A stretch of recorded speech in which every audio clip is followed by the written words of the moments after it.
Hello, we are going to solve an arithmetic problem.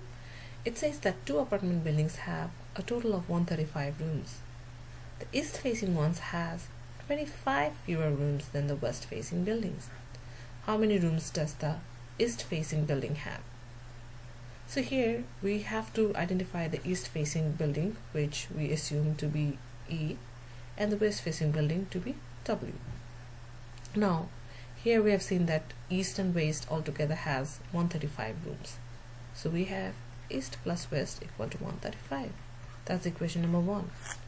We also see that the east facing one has 25 fewer rooms than the west facing building, which means that west facing buildings have more rooms, so this is the bigger one, and the difference between these two is 25 rooms. So since we have two unknown variables and two equations, we can very easily solve them.